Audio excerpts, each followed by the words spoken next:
All right, so this video is about women's rights, right? So real women's rights and how Dr. Michelle Dow is a traitor to women.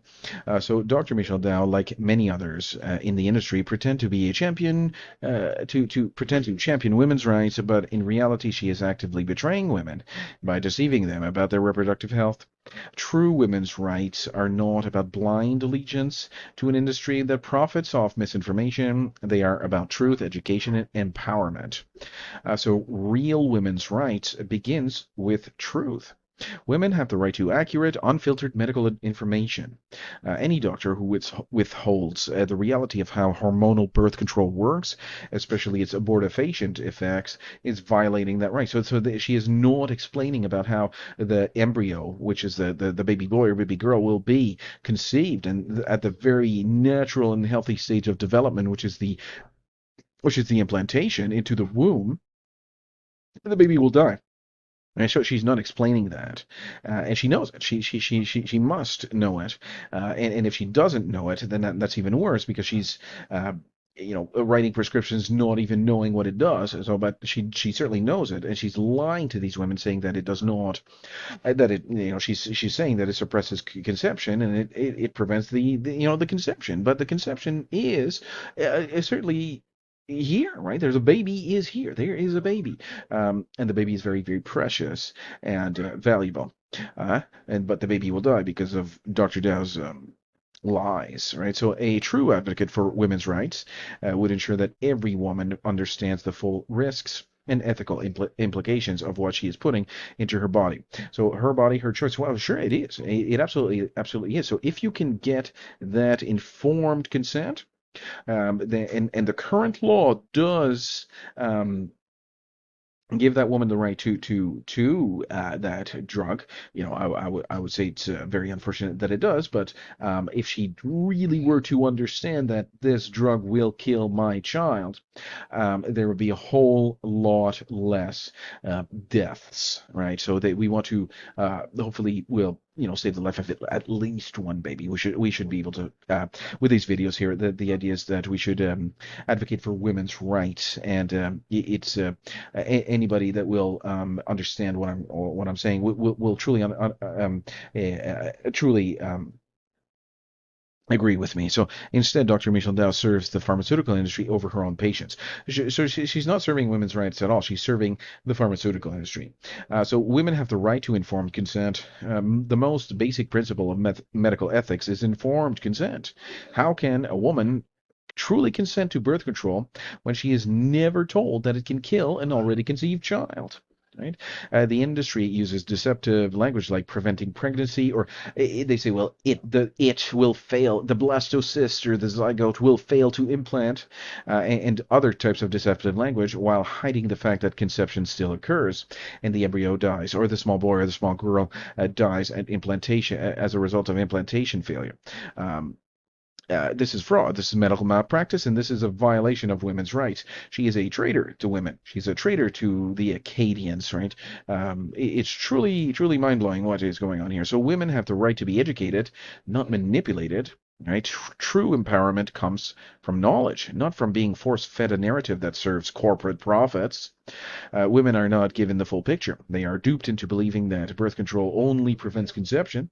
Doctors like and Dr. Michelle Maridow weaponize feminist slogans to shut down any discussion about the ethical and scientific reality of these drugs.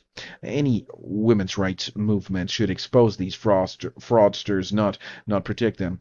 So, do you think a woman will benefit from having her childbearing years, the babies that are conceived will die, and then she will just sleep around, and sleep around with the next they call them Chad on social media, Chad after Tyrone after Chad, and all that stuff, right? No, there is no benefit. That is a real serious, a harmful lifestyle that can have real serious consequences to the woman. All right. So let me say this again. All right. So the pregnant woman will have a blood type. Okay. The baby will have another blood type, or it could be the same, or it could be another. And the donor has another blood type, right? So there's a complication here. There's a very a complicated matter. So what should we do if that if the pregnant woman wants a it needs a blood transfusion? What should we do? Right? So that's what we're going to talk about here, and it's very important to remember, the blood, right? So we really don't want to give any kind of blood to the people that will not be compatible, right? So the donor, let's say for example, the donor is a type AB plus, right? AB positive donor. Oh my goodness. Okay, but it's okay because the mother is an AB positive recipient, but the baby is what? Some sort of other, B, let's say B, for example. It's not compatible, right? So what should we do? What should we do? All right, that's what we're going to be talking about here. So this is the incompatibility, and we're going to use the time that we have to read about that. So, yep, can you read about this? Can you read this one here? Go ahead. All right, just invite you into my personal life for just a minute here. This is my work, man. I'm a teacher. I'm an online teacher. I do as you can see here, I'm advocating for women's rights, right? I mean, and this is a very important thing. Like I was saying earlier, I was explaining to the student about the pregnant woman and all that stuff. So, just invite you to my personal life to to explain to you what I do for a living, right? I'm a teacher. I teach industrial and science and computer science. Oh, other kinds of disciplines. So I teach online. That's my job. Yeah. I'll read this again. All right. So the Rh factor, known as the rhesus factor, is a protein found on the surface of red blood cells. It is one of the key blood group systems used to classify blood types. Alongside the ABO system, individuals can be either Rh positive, meaning they have the Rh antigen on their red blood cells, or Rh negative, meaning they lack the Rh antigen. So the presence or absence of the Rh factor is inherited genetically, with approximately 85% of the population being Rh positive. So it doesn't matter how many people are AB plus or AB minus, positive or negative. It doesn't matter. It doesn't matter if you're O positive or it doesn't matter how many people are. Um, this 85% of the population doesn't matter. What matters and what is a very important life and death, question is that how many people will get the correct blood at the correct time from the correct donor. And here it's a little bit more tricky because you have a baby, right? The baby is this says fetus here, but a baby is it has its own blood type that is separate from the mother, which is a whole, a whole, very important issue here. I'll read this one. So the Rh factor is particularly important in blood transfusions during pregnancy. Incompatible Rh factors between a pregnant woman and her, fetus or baby can lead to a condition known as Rh incompatibility or Rh disease.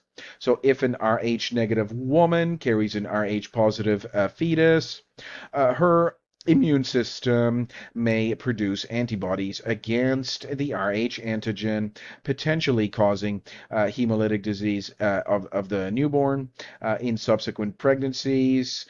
So, for example, to prevent Rh sensitization and HDN, Rh negative pregnant women may receive Rh immunoglobulin injections. You know what an injection is? Yeah, the needle will go into the body. Yeah. Which will which will help prevent the formulation of antibodies. So the antibodies, we talked about that earlier, right? Antibodies.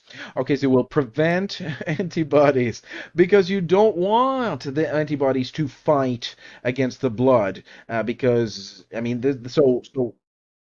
exactly. Yeah. So then, we don't want those clots or what, yes, and you're right. It could seriously harm the woman or the baby. Sure. So I'll read again. To prevent. Um, Rh sensitization and HDN. Rh negative pregnant women may receive Rh immunoglobulin injections, which help prevent the formation of antibodies against Rh positive fetal blood cells. Additionally, blood transfusions must be carefully matched to ensure compatibility between the Rh factor of the donor and recipient, minimizing the risk of adverse reactions such as hemolytic transfusion reactions. For example. So good, very, very good. This is very, very good. Do you have any questions here? Yeah. So this is a little bit tricky, but basically it's very, very important to remember that there's an O, positive and O negative. And when you have a pregnant woman, the baby is it's a very, it's another, person, right? It's a fetus. The only thing fetus means it's a small child. It's a Latin, but it's a baby. We're just trying, it's a scientific word, it just means baby. But this can get a little bit tricky, but these these doctors are so very, very so they just really, really we should celebrate how learned, right, smart, learned these doctors are, and we should really, really uplift them as the pillars of our community. I mean, these doctors are very, very special, and they will help these pregnant women and save the baby and save the woman. Let's say, for example, the woman has a car accident, right? This doctor, this very, very smart doctor, that will save the life of the woman and the baby. Oh, that's a very special thing, a very, very special thing. It's truly, truly special. Um, very cool English, by the way. You're doing really well. So that is all for today's class. Yep. Yeah, right. Yep, I just invited you into my personal life there for a minute, just wrapping up a class there. And what I'm saying about the doctors that will save the life of the woman, and she's given a blood transfusion, the baby's blood type, and that's one thing we didn't even talk about is the baby's blood type is a completely different blood type than the mother, and all this stuff. Uh, Man, this is my work. I mean, I work here. I mean, I've been working here for years. I teach, sometimes I teach industry specific content, or I teach any kind of content, including medical science. So I'm not just some snake in a row. I know what I'm talking about. But let's get back into this content here. Okay, so yeah, all right. So let's go back. We just got a few minutes here to my next class. Women have the right to real healthcare, not profit-driven agendas. Birth control does not fix the underlying cause of reproductive health issues, it masks symptoms. While pharmaceutical companies cash in. Many women suffer from conditions like PCOS, hormonal imbalances, and painful cycles. Yet instead of proper treatment, they are given a pill that keeps them dependent on the industry. These illnesses or whatever you should treat those instead of being a cash cow for the for the industry. So instead of addressing the root cause of their health concerns, women are told just take the pill, just take the pill. This is not medicine. This is a business model. Yep. Women have the right to make their own ethical choices. Millions of women would reject birth control if they knew the truth about how it works. They are led to believe they are making an informed choice when in reality they are victims of deception. A woman who is lied to does not have freedom. She is being controlled. Right? True women's rights means giving women all the information, not forcing them into choices based on industry manufactured ignorance and deception. Right? So the hardest thing to accept is it's easier to fool someone than to convince them they're being fooled. And some of these women will never truly understand that they have been duped. So Mark Twain once said, it's easier to fool people than to convince them they have been fooled. This is exactly why so many women cling to the lie that birth control is only about preventing, suppressing ovulation, preventing conception, whatever. I mean, it does not prevent the pregnancy. Now, it stops the baby from being born. There is no baby that has, alive, you cannot hear the baby crying because the baby died. Very, very sad. It's a very sad thing. Admitting they were deceived means confronting painful truths that they were manipulated, that they may have lost children without realizing it, and that the trusted experts they believed in were actually lying to them. Many would rather